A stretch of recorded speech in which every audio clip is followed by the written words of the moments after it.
Last part में हमने देखा था कि कॉर्प्स पपेटियर गामल और दियोनिसियो को रोकने के लिए उनके पीछे पड़ा हुआ था, लेकिन तभी वहां पर दामिन आते हुए उसके घोड़े के पांव को काट कर उसे नीचे गिरा देता है और वो उसके ऊपर स्वर्द तानते हुए कहता है कि अब यहाँ पर सिर्फ हम दोनों ही हैं। वहीं पर इस कारण से कॉर्प्स पपेटियर घबराने की जगह अजीब रिएक्शन देता हुआ यह कहता है कि तुम तो काफी कमाल के हो। अब आगे इसी के साथ ही इस एपिसोड की शुरुआत होती है और हमें ये दिखाया जाता है कि दामियन कॉर्प्स पपेटियर से ये पूछता है कि तुम मुझे जवाब दो, आखिर तुम्हें वो आइटम किसने दिया है। वहीं पर वो उससे सवाल पूछ ही रहा होता है कि तभी पीछे की तरफ से एक काफी बड़ा पपेट दामियन के पीछे आ जाता है और वो दामियन के ऊपर अटैक कर देता है, लेकिन एंड मोमेंट पे दामियन साइड की तरफ जंप करता हुआ पीछे की तरफ हट जाता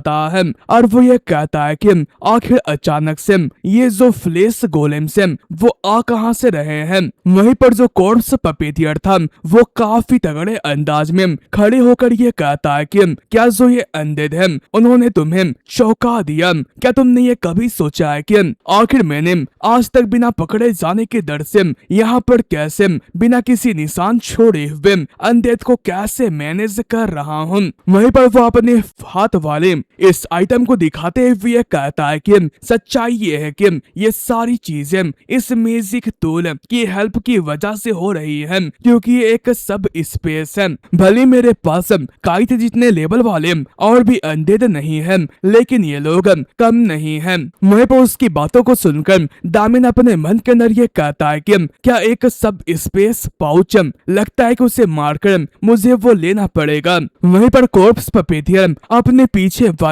अनडेड से ये कहता है कि तुम काइट के मुकाबले ज्यादा रिफाइंड नहीं हो, लेकिन मुझे पूरा यकीन है कि तुम उसे सरपास करते हुए एक मास्टरपीस बनोगे। तो ठीक है, तुम सभी लोग जाओ और उस बच्चे को पकड़ो। वहीं पर ये सुनकर ये सारे कॉर्प्स दामिन के ऊपर अटैक करने के लिए जाने लगते हैं। वहीं पर ये देखकर दामिन अपने स्वॉर्ड को निकालते हुए ये कहता है कि जो मेरी माना है वो पहले से काफी बढ़ चुकी है, तो मैं उसका इस्तेमाल कर सकता हूँ। अभी के वक्त पर मैं सिर्फ 1000 माइल स्वॉर्ड आर्ट के कुछ ही छोटे मोटे लेवल्स का इस्तेमाल कर रहा था, लेकिन अब वक्त आ चुका है उसके असली पावर को इस्तेमाल करने का। और वो यह कहकर ultimate technique mountain crushing road का इस्तेमाल करते हुए अपने सामने वाले अनडेड्स के ऊपर अटैक करता है। जो अटैक इतना पावरफुल होता है कि वो उन्हें पूरे तरीके से डिस्ट्रॉय कर देता है। ये देखकर कॉर्प्स पपेटियर काफी हैरान हो जाता है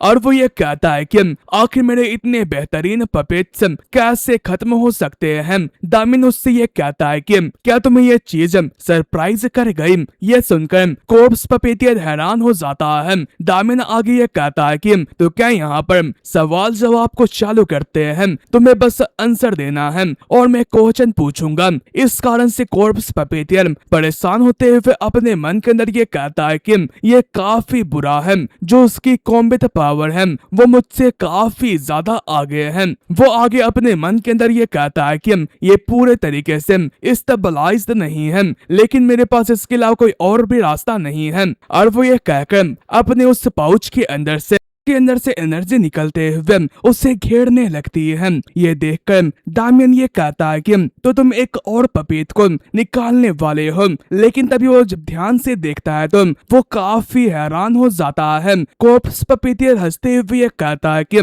मुझे ये नहीं लगा था कि मैं अपने लाइफ टाइम के अंदर इस मेथड का इस्तेमाल करूंगा। वहीं पर इसी के साथ ही हमें यह दिखाया जाता है कि जो कॉर्प्स पपेटियर है वो पूरे तरीके से चेंज हो चुका था। उसके बड़े बड़े पंख निकल चुके थे और जो उसकी ओरा थी वो पहले से और भी ताकतवर हो चुकी थी और जो उसके पांव थे वो घोड़ों की हो जाती है।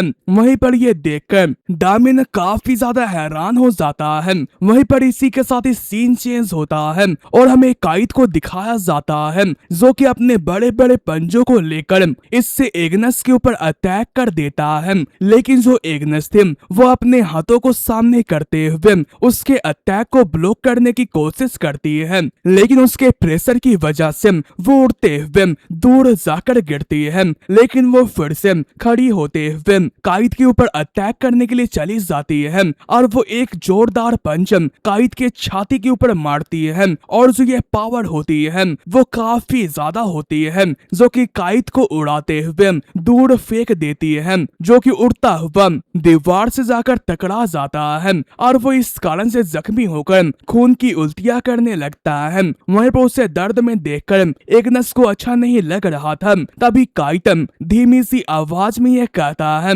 एग्नस। वहीं पर यह सुनकर एग्नस की आंखों से आंसू निकलना चालू कर जाती है। काइट ये कहता है कि एग्नस मेरी हेल्प करो, मुझे मार डालो। वहीं पर यह सब सुनकर एग्नस को उसके अंदर उसका बड़ा भाई रोता हुआ नजर आता है। इस कारण से वो इमोशनल होकर उसके पास बढ़ना चालू कर जाती है और उसे ना चाहते हुए भी पूरे फुल पावर के साथ उसके ऊपर काफी सारे पंचेस थ्रो करने पड़ते हैं। वो पंचेस करते हुए अब रोते हुए अपने मन के अंदर ये कहती है कि मुझे ये पता है कि जो गोलेम्स होते हैं उनकी जो आखिरी बातें होती है, वो गोलम बनने से पहले जो आखिरी सोच होती है वो उनके अंदर पूरे तरीके से बस जाती है और उनकी आखिरी ख्वाहिश वही रहती है। वहीं पर इतने सारे पंचेस खाने के बाद जो काइट होता है वो वापस से नॉर्मल गोलेम के शरीर के अंदर चेंज होना चालू कर जाता है और वो एग्नस कहकर पुकार रहा था। वहीं पर ये सुनकर एग्नस इमोशनल होते हुए उसके तरफ हाथ बढ़ाते हुए ये कहती है कि हाँ मैं यहाँ पर हूँ। काइट ये कहता है कि एग्नस मुझे मार डालो। वहीं पर ये सुनकर एग्नस उसे गले से लगाते हुए अपने मन के अंदर ये कहती है कि मैं समझ सकती हूँ कि आखिर उन्होंने कितना ज्यादा दर्द सहा होगा इस शरीर के अंदर कैद होकर, जो कि मर नहीं सकती है और ना ही रो सकती है। वहीं पर काइट दोबारा से ये कह रहा था कि एग्नस मुझे मार डालो। वहीं पर यह सुनकर एग्नस अपने ओरा को रिलीज करते हुए ये कहती है कि ये काफी ज्यादा मुश्किल रहा होगा ना। वहीं पर इस ओरा से काइट जलता हुआ आगे ये कहता है कि छोटी बहन तुम्हारा शुक्रिया आदम। वहीं पर ये सुनकर एग्नस काफी चौंक जाती है। वहीं पर इसी के साथ ही हमें एक सीन दिखाया जाता है जहां पर गोलम बनने से पहले जो काइट था वो छोटी एग्नस को गले लगाते हुए ये कहता है कि और हाँ मुझे माफ करना क्योंकि अब मुझे यहाँ पर से जाना होगा, लेकिन तुम अब से काफी बहादुरी के साथ जीना, ठीक है। वहीं पर ये सुनकर एग्नस रोते हुए ये कहती है कि ठीक है मैं अच्छे से जीऊंगी। वहीं पर इसी के साथ ही जो काइट होता है वो पूरे तरीके से यहाँ पर से गायब हो जाता है। वहीं पर उसके जाने के बाद एग्नस फूट फूट कर रोना चालू कर जाती है। वहीं पर इसी के साथ ही फिर से हमें डायमंड को दिखाया जाता है जो कि स्कॉर्प्स पपेटियर के नए फॉर्म को देखकर अपने मन के अंदर ये कहता है कि आखिर ये कैसा फॉर्म है, क्या यहाँ पर फ्लैश गोलेम के साथ हम फ्यूज कर पाना क्या ये मुमकिन भी है। मैंने इस चीज को अपने प्रीवियस लाइफ के अंदर कभी भी नहीं देखा था और ये भी हो सकता है कि जबकि मैं फ्रंट लाइंस के अंदर मौजूद था तो जो अभी के वक्त पर ये सीन हो रहा है वो हुआ ही ना होगा। वहीं पर कॉर्प्स पपेटियर एनर्जी को इकट्ठा करते हुए कहता है कि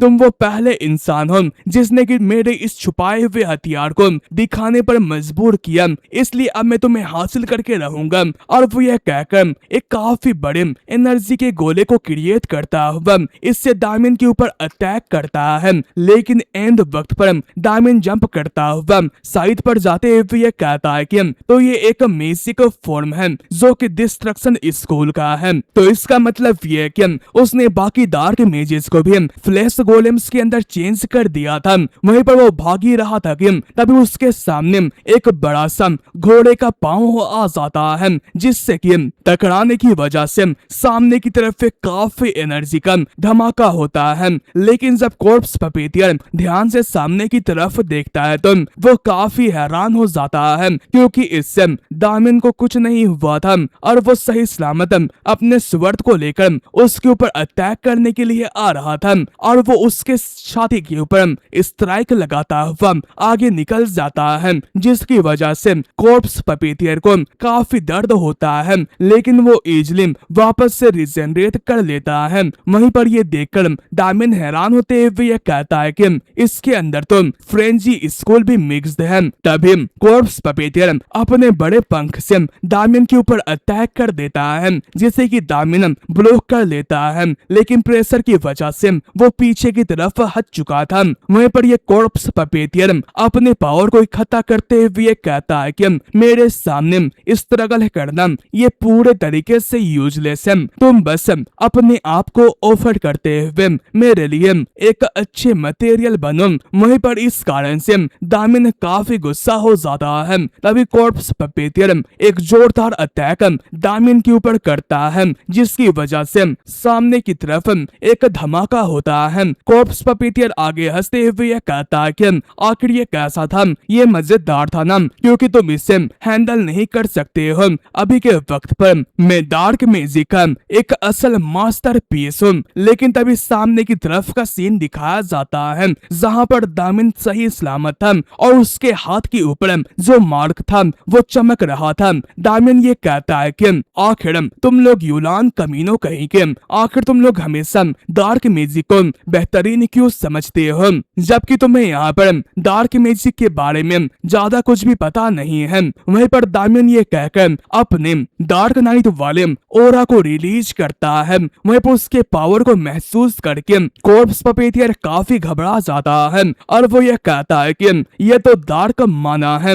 आखिर एक बंदा जो कि डार्क माना का इस्तेमाल करता है वो चर्च के सबजुकेशन फोर्स के साथ क्या कर रहा है, आखिर तुम्हारी असल आइडेंटिटी क्या है। वहीं पर दामिन एक फॉर्मेशन को क्रिएट करते हुए कहता है कि चलो मैं तुम्हें दिखाता हूँ कि आखिर असल डार्क मैजिक क्या होती है। वहीं पर उसके इस फॉर्मेशन को देखकर कॉर्प्स पपेटियर घबराते हुए कहता है कि आखिर ये क्या है, मैंने इस टाइप की अपनी जिंदगी में डार्क मैजिक कहीं भी नहीं देखी थी। ये एक ऐसी फीलिंग जनरेट कर रही है जो कि मेरे पूरे शरीर के अंदर फैल रही है, जो कि काफी डरावना है। लेकिन तभी वो अपने आप को संभालते हुए उस फॉर्मेशन को क्रिएट होने से पहले डिस्ट्रॉय करने के बारे में सोचता है और वो अपने मन के अंदर ये कहता है कि मुझे नहीं पता कि वो क्या है, लेकिन वो पक्का एक हाई टायर की डार्क मैजिक है, इसलिए मुझे उसके इनकांटेशन के खत्म करने से पहले उसे खत्म करना होगा। और वो ये कहकर दामिन के ऊपर अटैक करता है,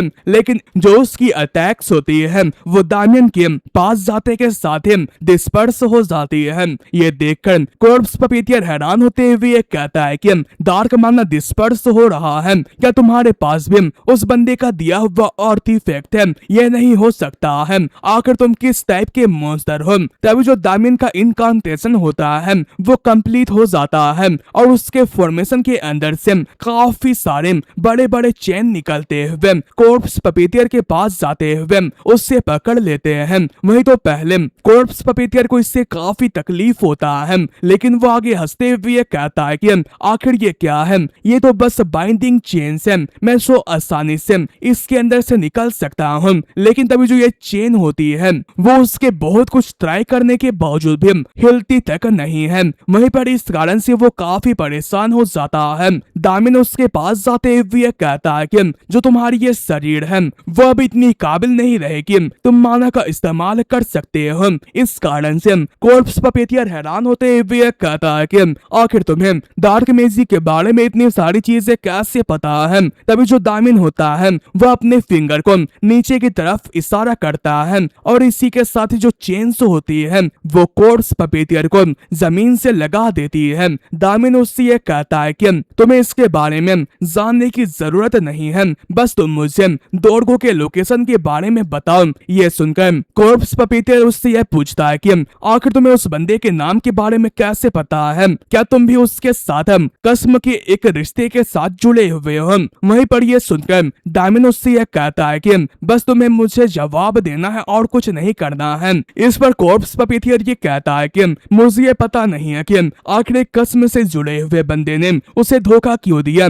लेकिन क्या तुम्हें यह पता है कि मैं ऐसे ही बस तुम्हें जवाब दे दूंगा। इस पर दामिन ये कहता है कि यहाँ पर ऐसे कई सारे मेथड हैं जिसके जरिए मैं तुम्हें मारकर तुम्हारे सोल से जवाब ले सकता हूँ। इस पर कॉर्प्स पपेटियर हंसते हुए ये कहता है कि ऑफ कोर्स अगर तुम एक डार्क मेज हो तो तुम्हें यह बात अच्छे से पता होगा, लेकिन तुम कुछ नहीं कर सकते हो क्योंकि मैंने अपने सोल के ऊपर रिस्ट्रिक्शंस लगा रखी है। वहीं पर यह सुनकर दामिन हैरान हो जाता है। कॉर्प्स पपीटियर हंसते हुए ये कहता है कि मैंने अपने ऊपर एक कर्ज को लगा रखा है। अगर मैं उस बंदे के बारे में कुछ बताता हूँ तो जो मेरा सोल है वो पूरे तरीके से खत्म हो जाएगा। वहीं पर यह सुनकर दामिन उसके अंदर चेक करते हुए यह कहता है कि ये तो सच में एक पागल आदमी है, उसने सच में एक स्पेल को लगा रखा है। कॉर्प्स पपीटियर आगे हंसते हुए यह कहता है कि क्या तुम्हें अब समझ में आ चुका है कि तुम मेरे अंदर से कुछ भी नहीं निकाल सकते हो? तो चलो जल्दी करो और मुझे मार डालो। ये काफी शर्म की बात है कि मैं तुम्हें अपना पपेट नहीं बना सकता हूँ, लेकिन ये भी काफी मजेदार चीज है कि मैं तुम्हारे हाथों मर रहा हूँ। वहीं पर यह सुनकर दामिन भी काफी गुस्सा हो जाता है और वो ये कहता है कि ठीक है मैं तुम्हें मारूंगा, लेकिन मैं नहीं बल्कि वो। वहीं पर यह सुनकर कॉर्प्स पपीटियर हैरान होते हुए ये कहता है कि आखिर तुम क्या कह रहे हो? इस पर दामिन ये कहता है कि जिन लोगों को तुमने मारा है वो अब तुम्हें मारेंगे। वहीं पर उसके पीछे का सीन दिखाया जाता है जहाँ पर काफी सारे सोल्स कॉर्प्स पपीटियर की तरफ बढ़ना चालू कर जाते हैं। दामिन ये बताता है कि जो डार्क मेज होता है वो जितने भी लोगों को मारता है उनकी जो सोल्स होती है वो हमेशा डार्क मेज को फॉलो करती है। नॉर्मली वो डार्क मानना की वजह से इनविजिबल या फिर छुपे हुए रहते हैं, लेकिन जबकि जो तुम्हारी सारी माना है वो सील्ड हो चुकी है एक स्पेल के जरिए, तो अब तुम उन्हें देख सकते हो। वहीं पर ये सारी चीजें देखकर कॉर्प्स पपीटियर काफी घबरा जाता है। दामियन ये कहता है कि तुम्हें भी इसके बारे में पता है कि यहाँ पर एक डार्क मेजिस की सबसे ज्यादा गंदी मौत यही होती है जिन्हें कि तुमने मारा है। उनकी जो रिसेंटफुल सोल होती है वो तुम्हें धीरे धीरे करके खाए। वहीं पर जो सोल्स होती है वो कॉर्प्स पपीटियर के पास जाकर उसे नोचना चालू कर जाती है। वहीं पर यह देखकर कॉर्प्स पपीटियर घबराते हुए यह कहता है कि रुको, जो ये स्पेल है वो काफी ज्यादा क्रूअल है। लेकिन दामिन उसे कोई भी जवाब नहीं देता है और वो सोल्स काफी बेहतरमी से उसे नोचना चालू कर जाती है। इस दर्द को कॉर्प्स पपीटियर सह नहीं पा रहा होता है और वो ये कहता है कि प्लीज मुझे मार डालो। दामिन सीरियस होकर ये कहता है कि यहाँ पर जिंदा जलाने से ज्यादा दर्द उस बात से होता है कि जब काफी सारे मरे हुए लोगों की सोल तुम्हें एक साथ नोचे, और मैं ये चाहता हूँ कि तुम इस चीज को फील करो। वहीं पर इसी के साथ ही जो वो सोल्स होती है वो और भी बेरहमी के साथ इसे खाना चालू कर जाती है, और जो ये दर्द था वो इतना ज्यादा था कि जो कॉर्प्स पपीटियर की चीखें थी वो पूरे गुफा के अंदर फैलना चालू कर जाती हैं। वहीं पर इसी के साथ ही सीन चेंज होता है और हमें कॉर्प्स पपीटियर के कमरे का सीन दिखाया जाता है जहां पर एक कोने के अंदर एक छोटी सी बच्ची एक स्पेल के अंदर कैद थी। तभी वो उसके चीखों को सुनकर अपने सर को उठाकर सामने की तरफ देखती है। वहीं पर इसी के साथ ही फिर से सीन चेंज होता है और हमें दामिन को दिखाया जाता है जो कि काफी देर तक कॉर्प्स पपीटियर को तड़पाने के बाद उसके ऊपर अटैक करते हुए उसके सर को धड़ से अलग कर देता है। वहीं पर ये देखकर जो सोल्स उसे नोच रही होती है वो दामियन से कुछ अजीब भाषा में कहती है। इस पर दामिन गुस्सा होते हुए उनसे यह कहता है कि आखिर मुझे कितनी देर तक इंतजार करना पड़ता, इसलिए मैं ये चाह रहा था कि मैं ये दिखाऊं कि वो किसी चर्च के मेंबर्स के हाथों मरा है ना,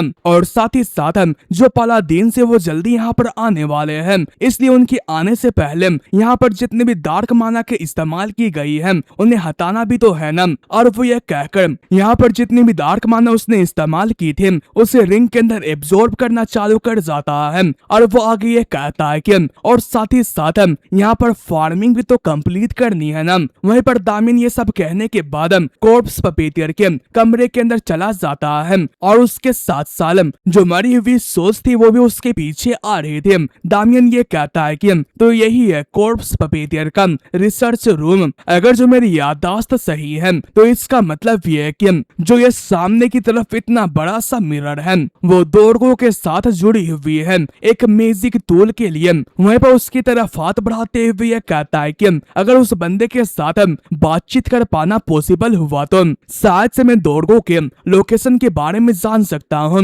और वो यह कहकर अपने डार्क माना को उस शीशे के अंदर इन्फ्यूज करता है, लेकिन जो शीशा था वो इसके बावजूद भी कुछ भी रिएक्ट नहीं करता है। ये देखकर दामिन अपने मन के अंदर ये कहता है कि लगता है कि काफी टाइम पहले ही जो कांटेक्ट था वो बीच में से ही कट चुका था, लेकिन मुझे इसका कारण समझ नहीं आ रहा है। दोर्गो ने इस बंदे को हमेशा से एक खजाने की तरह ट्रीट किया था ताकि वो उसे एक जनरल बना सके। तो मुझे नहीं लगता कि वो इसे कभी भी ऐसे ही छोड़ेगा, या फिर उसने यहाँ पर जानबूझकर अपने निशान को हटाने के लिए ये किया, क्योंकि मैंने पहले भी काफी सारे यूलान के मेंबर्स को मारा था। वहीं पर वो ये सब सोचकर गुस्से में इस शीशे को डिस्ट्रॉय कर देता है और वो ये कहता है कि वो बंदा तो सच में काफी ज्यादा चालाक है। लेकिन तभी उसकी नजर सामने की तरफ एक हिडन कमरे के ऊपर पड़ती है और वो उस दरवाजे को खोलता हुआ ये कहता है कि ये तो काफी ज्यादा सस्पिशियस है। और वो जैसे ही उस कमरे के अंदर जाकर देखता है तो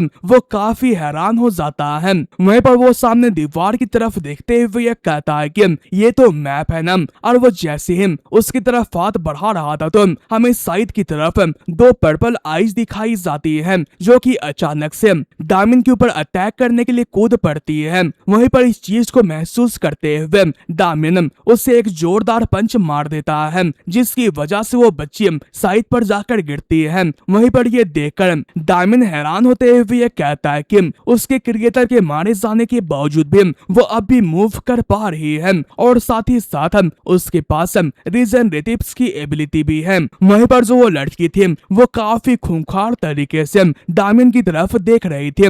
दामिन ये कहता है कि तुम इस चीज को तो देखो, उसके पास अपनी सोचने और समझने की ताकत है। तो इसका मतलब ये है कि यहाँ पर जो उसकी ऑब्सेशन थी वो यहाँ पर साथ में मिलते हुए एक छोटी सी कॉन्शियसनेस के अंदर चेंज हो गई। लेकिन मुझे ये नहीं लगता है कि कॉर्प्स पपीटियर की ये ख्वाहिश रही होगी जिसकी वजह से उसने इसे पूरे तरीके से कैद करके रखा हुआ है। चाहे जो कुछ भी हो, ये काफी इंटरेस्टिंग है। लेकिन जो अनडेड होते हैं वो एक अनडेड ही होते हैं, इसलिए मैं तुम्हें असेंशन को अचीव करने के लिए हेल्प करूंगा। लेकिन तभी वो सामने की तरफ देखकर हैरान होते हुए ये कहता है कि आखिर तुम लोग क्या कर रहे हो। वहीं पर वो ऐसा इसलिए कहता है क्योंकि सामने की तरफ जो दो सोल्स होती है वो इस बच्ची के पीछे आकर दामियन से कुछ कहते हैं। वो आगे ये कहते हैं कि प्लीज सर नाइट, जो ये बच्ची है वो उस डार्क इमेज से काफी ज्यादा नफरत करती है जिसने कि उसे क्रिएट किया है, इसलिए प्लीज आप इस बच्चे की हेल्प करें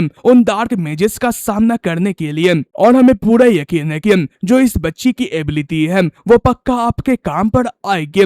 इस पर दामिन उन सोल से ये पूछता है कि क्या तुम्हारा इससे कोई रिश्ता है, तो आखिर इसका नाम क्या है। इस पर वो सोल लेडी ये कहती है कि इसका नाम मिया है। वहीं पर ये सुनकर मिया भी काफी हैरान होती है। तभी दामिन उसके ऊपर लगे हुए चेन को कट कर देता है और वो उससे ये कहता है कि ठीक है, लेकिन तुम्हें यहाँ पर इंसानों के ऊपर अटैक नहीं करना है। अगर तुम ऐसा करते हो तो मैं तुम्हें अपने हाथों से मारूंगा। वहीं पर वो आजाद होने के बाद काफी खुश होती है। दामिन उससे ये कहता है कि क्या तुम्हें इससे कोई दिक्कत है, जबकि मिया कुछ बोल नहीं सकती थी तो वो खुश होते हुए हाँ में जवाब देती है। इस पर दामिन जाते हुए ये कहता है कि ठीक है, मैंने फार्मिंग खत्म कर ली है तो चलो मेरे पीछे आओ। वहीं पर इसी के साथ में बाहर का सीन दिखाया जाता है जहाँ पर जो डियोनिसियस और जो गामल्स थे वो पलादीन्स को लेकर वापस से उस गुफा की तरफ बढ़ रहे थे। लेकिन तभी रास्ते में उनकी मुलाकात एग्नेस के साथ हो जाती है और दामिन के साथ हो जाती है,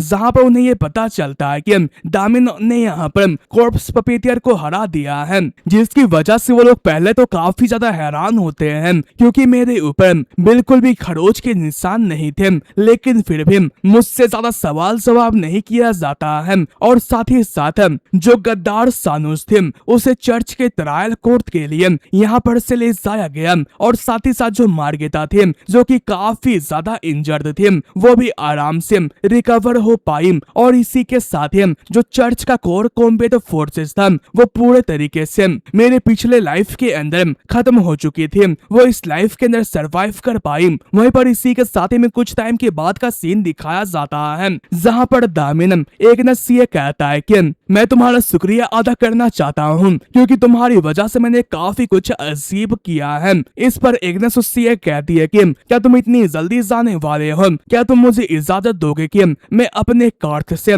तुम्हें वापस छोड़ूं। इस पर दामिन ये कहता है कि मुझे इसके लिए मना करना होगा क्योंकि मुझे कहीं पर जाना है, इसलिए मैं जल्दी निकलने वाला हूँ। इस पर एग्नेस ये पूछती है कि क्या तुम घर नहीं जा रहे हो। इस पर दामिन ये कहता है कि मैंने बिना कुछ बताए हुए घर से बाहर कदम रखा था, इसलिए फादर काफी गुस्सा होंगे होंगे, इसलिए उनके गुस्सा के शांत होने के बाद ही मैं घर जाऊंगा। इस पर एग्नेस ब्लश करते हुए यह कहती है कि तो क्या आप फ्यूचर में चर्च के पास आकर रुकेंगे। इस पर दामियन हैरान होते हुए यह कहता है कि क्या चर्च। एग्नेस ये कहता है कि हम लोग आपकी हेल्प की वजह से ही इस सब्जुकेशन को कंप्लीट कर पाए हैं। आपने हमारी काफी हेल्प की और साथ ही साथ आपने सानुस को पकड़वाने में भी काफी हेल्प की, इसलिए जो इसका रिवार्ड है वो काफी बड़ा होगा। इसलिए जो हेड क्वार्टर्स है उनकी यह इच्छा होगी कि वो डायरेक्टली आपको रिवार्ड करें। इस पर दामियन ये कहता है तो ठीक है, अगर मुझे मौका मिलता है तो मैं फ्यूचर में जरूर चर्च पर रुकूंगा।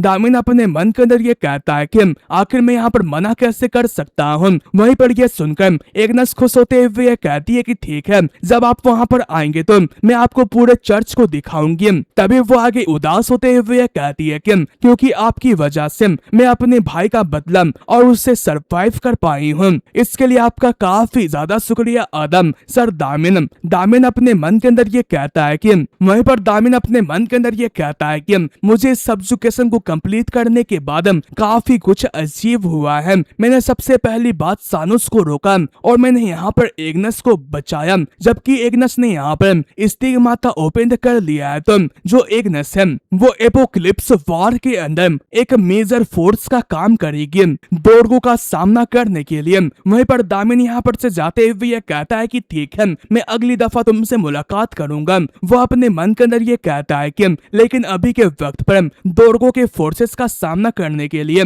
ये चीज काफी नहीं है। उनकी तैयारियां कंप्लीट होने से पहले ही जितना हो सके मुझे उसके फोर्सेस को उतना खत्म करना है। तभी वो अपने पास से एक मैप को समन करते हुए ये कहता है कि तो क्या मुझे यहाँ पर उस जगह से इसकी शुरुआत करनी चाहिए। वहीं पर इसी के साथ ही हमें रोंगविस्ट माउंटेन्स को दिखाया जाता है, जो कि असल में यूलान का हेड क्वार्टर्स भी होता है, जहाँ पर एक डार्क मेज चिल्लाते हुए यह कहता है कि क्या तुम लोगों ने यह सुना कि जो चर्च कॉर्प्स है उन्होंने यहाँ पर कॉर्प्स पपेटियर को एलिमिनेट कर दिया। इस पर दूसरा डार्क मेज ये कहता है कि ये तो काफी ज्यादा बुरा है, यहाँ पर जितने भी एग्जीक्यूटिव्स हैं वो मारे जा चुके हैं और अभी के वक्त पर हम लोग ही सिर्फ सरवाइव कर पाए हैं। लेकिन तभी बाहर की तरफ एक जोरदार धमाका होता है। ये सुनकर ये लोग काफी ज्यादा हैरान हो जाते हैं। तभी धमाके के पीछे से उन्हें किसी की आवाज आती है और वो ये कहता है कि क्या तुम लोगों को ये पता है कि जो डार्क मेजेस हैं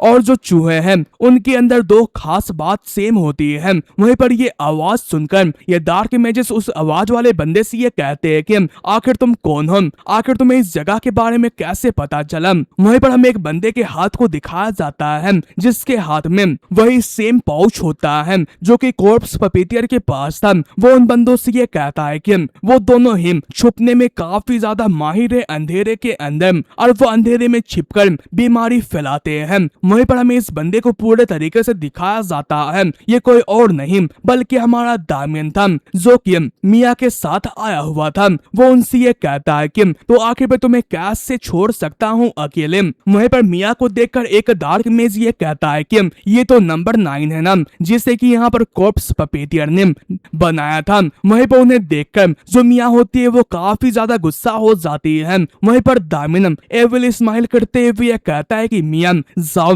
और उन गंदे चूहों को खत्म कर दो। वहीं पर यह सुनकर मिया काफी ज्यादा खूंखार तरीके से उन लोगों के ऊपर अटैक करने के लिए चली जाती है और इसी के साथ ही इसका एपिसोड एंड होता है। आई होप कि आपको ये पसंद आया होगा। अगर हाँ तो लाइक शेयर सब्सक्राइब जरूर कर दीजिएगा। ओके, अलविदा।